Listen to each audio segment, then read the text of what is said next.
ایک دوسرا نہیں دے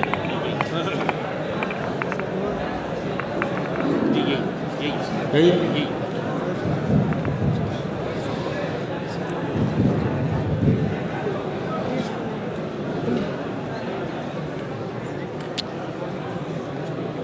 کوئی عبارت پڑھے گا؟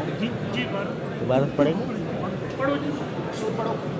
بسم اللہ الرحمن الرحیم الحمد للہ وکفی والصلاة والسلام علی سید الرسل وخاتم الانبیاء اما بعد فبقول اللہ تعالی ونضع الموازین القسط ليوم القیامة وأن أعمال بني آدم وقولهم يوزن وقال مجاهد رحمه الله القسطاس والعدل بالأمية ويقال والقسط مصدر المقسط وهو العادل وأما القاسط فهو الدائم وبالسند المتصل منا إلى الإمام الهمام قدرة علماء الإسلام أمير المؤمنين بالحديث وشيخ الإسلام أبي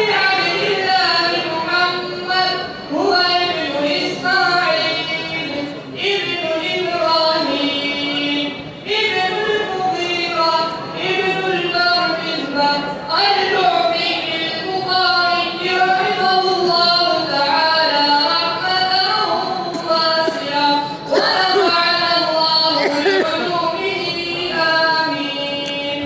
قال حدثنا أحمد بن مشتاب قال حدثنا محمد بن فضيل عن عمارة بن القعقاع عن أبي زرعة عن أبي هريرة رضي الله تعالى عنه قال قال النبي صلى الله عليه وسلم كلمتان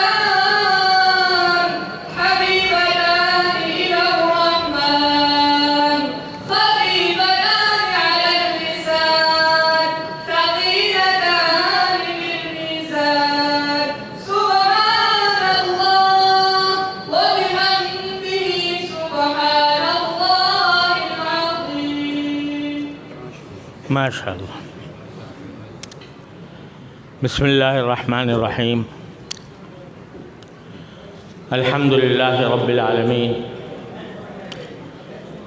والصلاة والسلام علی سیدنا و مولانا محمد خاتم النبیین و امام المرسلین وعلى آلہ واصحابہ اجمعین وعلى كل من تبعهم بإحسان إلى يوم الدين.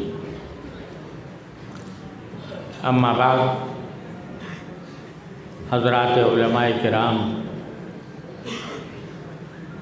معزز حاضرین اور میرے طالب علم ساتھیوں، السلام علیکم ورحمۃ اللہ تعالی وبرکاتہ.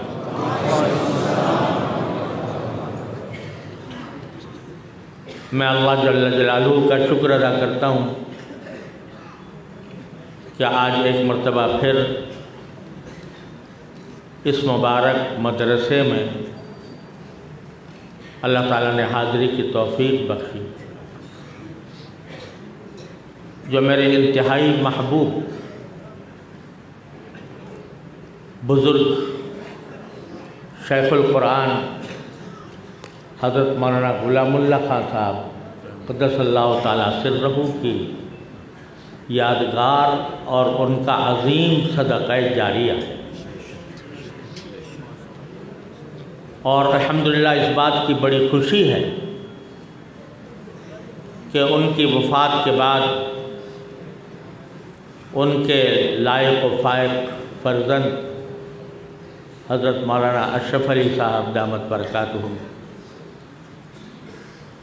جو میرے شیخ الشیخ کے ہم نام ہیں، وہ اس مدرسے کی خدمت اور آبیاری کر رہے ہیں.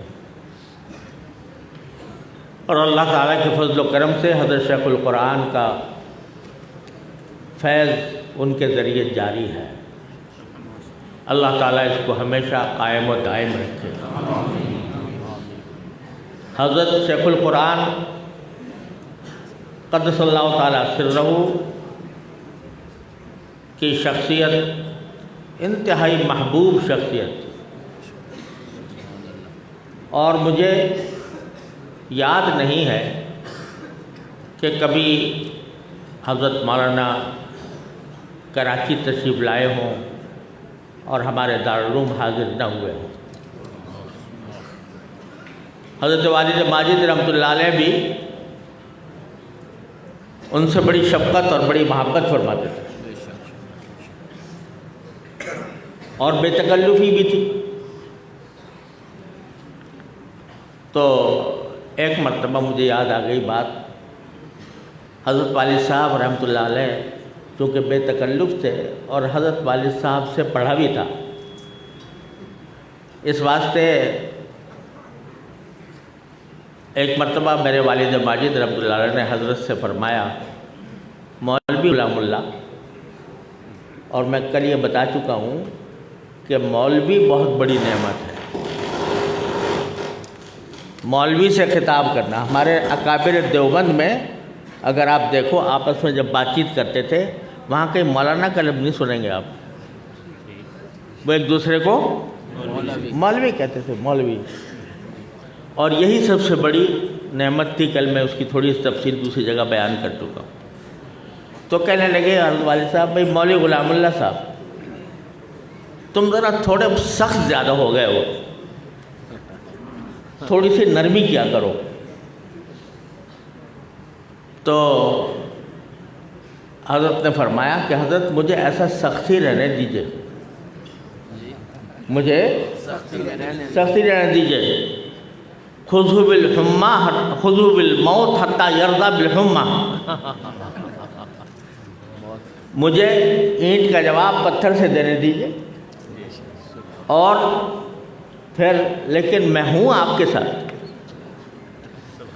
یہ بات فرمائی، مجھے آج تک یاد ہے۔ میں بھی جب کبھی حاضر ہوتا تھا، راولپنڈی آنا ہوتا تھا، تو اکثر و بیشتر حضرت کی خدمت میں حاضر ہوتا تھا۔ جس زمانے میں میں اسلامی نظریاتی کونسل کا رکن تھا، تو اس زمانے میں بھی بکثرت حضرت کی خدمت میں حاضر ہوا کرتا تھا، اپنی کچھ کارگزاری سناتا تھا۔ حضرت والا اس کے اوپر شفقت فرماتے تھے، دعائیں دیتے تھے۔ تو الحمدللہ ہمارے اکابر کے درمیان محبت اور شفقت کا ایک ایسا رشتہ تھا، لازوال رشتہ، جس کو توڑا نہیں جا سکتا۔ اس لیے الحمدللہ مجھے یہاں حاضر ہو کر ایک قلبی سکون محسوس ہوتا ہے۔ حضرت شیخ القرآن کی یاد آتی ہے تو دل کو سکون ہوتا ہے۔ الحمدللہ اس لیے مجھے یہاں پر حاضری سے بڑی مسرت بھی ہے اور سکون بھی ہے۔ البتہ اب چونکہ وقت بہت کم رہ گیا، لہذا انشاءاللہ میں حسب فرمائش صحیح بخاری کے آخر باب تو انشاءاللہ پڑھوں گا، اور میرے عزیز طالب علموں کی طرف سے فرمائش آئی ہے کہ اجازت حدیث بھی دوں، انشاءاللہ وہ بھی کروں گا۔ البتہ ایک گزارش اس سے پہلے کرنا چاہتا ہوں۔ وہ گزارش یہ ہے کہ کچھ عرصے سے ختم بخاری کی تقریبات گلی گلی، محلے محلے، مدرسے مدرسے اس طرح شروع ہو گئی ہیں کہ مجھے ڈر لگتا ہے کہ کسی وقت یہ بدعت کا رخ اختیار نہ کر لیں۔ یہ بھی ایک عرس ہوتا جا رہا ہے، اور اس کا مجرم میں ہی ہوں کہ شاید سب سے پہلے میں نے فیصل آباد کے جامع امدادیہ میں حضرت مولانا نذیر احمد صاحب کے کہنے کی بنا پر ختم بخاری کے اجلاس میں شرکت کی تھی اور کئی سال کرتا رہا۔ اس وقت تک اتنا یہ کام پھیلا نہیں تھا، لیکن اب ختم بخاری کے اندر باقاعدہ لوگوں کو دعوت نامے چھپوا کر، اشتہار تقسیم کر کے، اور پھر لوگوں کو دعوت دے کر، اور پھر کہیں باہر سے کسی کو بلا کر ایک باقاعدہ اجتماع جو کیا جا رہا ہے، میری دردمندانہ گزارش یہ ہے کہ اس پر اب ہمیں نظر ثانی کرنی چاہیے۔ یہ وہ جگہ ہے جہاں سے بدعات کی جڑیں کٹی ہیں کہ نہیں؟ تو اگر یہیں سے اس بدعت کے خاتمے کا بھی اعلان ہو تو بڑی مہربانی ہوگی۔ یا میں کہتا تو نہیں کہ بدعت ہے، لیکن بدعت ہو جائے گی اگر زیادہ اس کا اہتمام ہوا۔ کیوں مولانا عبدالغفار صاحب؟ تو اس وجہ سے میری گزارش یہ ہے کہ بھئی آپ ذرا سوچیں، دارالعلوم دیوبند بھی ختم بخاری ہوا کرتا تھا، حضرت شیخ الہند کے بھی ہاں بھی ہوتا تھا، حضرت شاہ انور شاہ صاحب کشمیری رحمۃ اللہ علیہ کے ہاں بھی ہوتا تھا، حضرت مدنی رحمۃ اللہ علیہ کے ہاں بھی ہوتا تھا۔ کبھی آپ نے سنا کہ ان حضرات نے کوئی بہت بڑا جلسہ کیا ہو ختم بخاری کے لیے؟ اس لیے کہ بعض چیزیں ابتدا میں خوشنما ہوتی ہیں، لیکن آگے چل کر ان کا جب التزام کیا جاتا ہے، اور اگر کوئی مدرسہ نہ کرے تو اس کو اچنبے نگاہ سے دیکھا جاتا ہے کہ اس نے ختم بخاری تو کرایا ہی نہیں۔ تو یہ التزام میں مالا یلزم بے خود بدعات کی ابتدا ہوتی۔ تو میری گزارش یہ ہے کہ آئندہ سے میرے سارے اپنے بھائیوں دوستوں سے، مولانا عبدالغفار بیٹھے ہیں، یہ مولانا بیٹھے ہیں، مولانا ظہور علوی صاحب کے صاحبزادے بیٹھے ہیں، تو ان سب سے میری گزارش یہ ہے، اور انشاءاللہ میں اس کو پیغام کو آگے بھی پہنچانے کی کوشش کروں گا کہ اس کو بدعت نہ بننے دیں۔ دستار بندی ہوتی ہے، ہو جائے، لیکن صحیح بخاری کے ختم صحیح بخاری کے عنوان سے جو جلسے ہونے لگے ہیں، اس سے میں سمجھتا ہوں کہ اب ہمیں رکنا چاہیے۔ دوسری گزارش یہ تھی۔ تیسری گزارش یہ کہ میرے طالب علم ساتھیوں نے فرمائش کی ہے کہ میں اجازت حدیث دوں۔ میں اس کا اہل تو ہوں نہیں، لیکن تعمیل حکم اور تحصیل سعادت کے لیے میں سب سے پہلے حدیث مسلسل بالاولیہ آپ کے سامنے پڑھتا ہوں، تاکہ اس تسلسل میں آپ شریک ہو جائیں۔ اگرچہ طالب علم نے پہلی حدیث بخاری کی آخری حدیث پڑھ لی ہے، لیکن میں نے نہیں پڑھی، اس لیے تسلسل بالاولیہ میں اب بھی شمولیت ہو سکتی ہے۔ تو میں حدیث پڑھتا ہوں۔ حدثنی بھی الشیخ حسن المشاط المکی المالکی رحمہ اللہ تعالی والشیخ محمد یاسین الفادانی رحمہ اللہ تعالی والشیخ احمد الناخبی رحمہ اللہ تعالی، کل واحد منہم یرویہ باسنادہ الی سیدنا عبداللہ بن عمرو بن العاص رضی اللہ تعالی عنہما قال قال رسول اللہ صلی اللہ علیہ وسلم الراحمون یرحمہم الرحمن۔ میرے ساتھ پڑھ لو، الراحمون یرحمہم الرحمن تبارک و تعالی ارحموا من فی الارض یرحمکم من فی السماء۔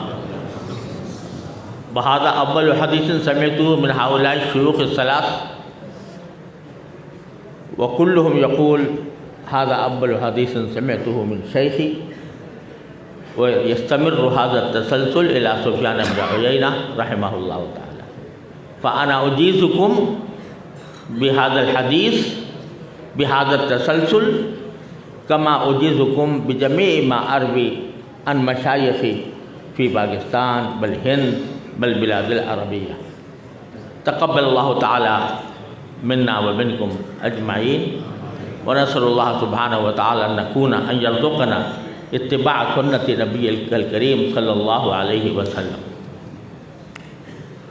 اب ہم یہ آخری باب ہے امام بخاری رحمۃ اللہ علیہ کی صحیح کا، اس کے بارے میں چند گزارشات پیش کر کے بعد پوری کروں گا۔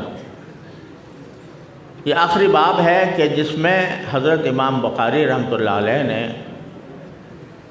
یہ فرمایا ہے کہ اللہ تبارک و تعالیٰ نے اپنے قرآن کریم میں ہمیں متنبع فرمایا ہے کہ ہم قیامت کے دن انصاف کے لیے ترازویں قائم کریں گے۔ نضع الموازین القسط لیوم القیامہ فلا تظلم نفس شیئا۔ بھائی یہ صحیح بخاری کی درس کی مجلس ہے، اگر اس کو فوٹو تصویر سے پاک رکھے تو بڑی مہربانی۔ تو یہ فرمایا کہ میزانیں قائم کی جائیں گی قیامت کے دن ہمارے اعمال کو تولنے کے لیے، اور اس کی تفصیل میں امام بخاری نے فرمایا وَأَنَّ أَعْمَالَ بَنِي آدَمَ وَقَوْلَهُمْ يُوزَنُ، کہ بنی آدم کے تمام اعمال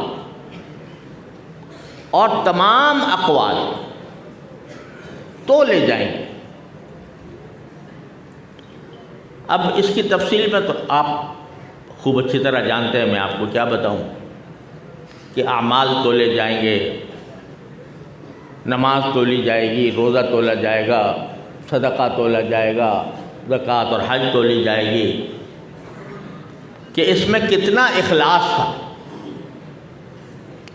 وزن کرنے کے معنی ہے یہ نہیں، گنتی نہیں، اعمال کی گنتی نہیں بلکہ اعمال کا وزن۔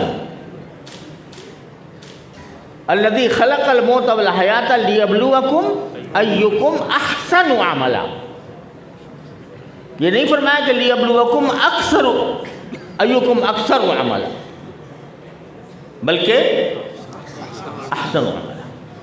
اسی لیے حضرت معاذ بن جبل رضی اللہ تعالیٰ عنہ سے آپ نے فرمایا کہ یا معاذ اخلص دینک یکفیک العمل القلیل، اے معاذ اپنے اعمال میں اخلاص پیدا کر لو تو تھوڑا سا عمل بھی تمہارے لیے کافی ہو جائے گا۔ چھوٹا سا عمل کرو گے لیکن اللہ کے لیے کرو گے، اللہ کی رضا کے لیے کرو گے، اس میں ریا کا شائبہ نہیں ہوگا، اس میں نام و نمود کا شائبہ نہیں ہوگا، اس میں لوگوں کو خوش کرنے کا شائبہ نہیں ہوگا، بات اللہ کے لیے کر رہے ہو تو وہ تھوڑا سا عمل بھی کافی ہو جائے گا۔ اللہ میاں کو بہت بڑے بڑے جلیل القدر اور رفیع الشان اعمال کا ڈھیر نہیں چاہیے، اس کو تمہارے دل کی نیت اور اخلاص چاہیے۔ تو اس لیے یہ جو حدیث آتی ہے نا ان اللہ لا ينظر الى صورکم واعمالکم ولکن انظر الى قلوبکم، اللہ تعالیٰ تمہاری صورتوں کو نہیں دیکھتا، تمہارے یہاں تک کہ اعمال کو بھی نہیں دیکھتا، لیکن تمہارے دلوں کو دیکھتا ہے۔ بعض لوگ اس کا غلط مطلب سمجھتے ہیں، الٹا مطلب بتاتے ہیں کہ صورت میں کیا چاہے پڑھ لو، چاہے داڑھی منڈا لو، چاہے صورتیں جو ہیں وہ انگریز جیسی بنا لو اور عمل انگریز جیسا کر لو، نیت ہماری ٹھیک ہے۔ بہت سے لوگ کہتے ہیں کہ نہیں کہ بھائی ہمارے اعمال کو نہ دیکھو، ہمارے دل کی، ہمارا اللہ کا شکر ہے دل ٹھیک ہے۔ کوئی آدمی نماز نہیں پڑھ رہا، کہتا میں تو خدمت خلق میں لگا ہوا ہوں، لہذا مجھے نماز کی کیا ضرورت، میرا دل ٹھیک ہے، اللہ کے لیے میں خدمت کر رہا ہوں، نماز پڑھنے کی کیا ضرورت، داڑھی رکھنے کی کیا ضرورت،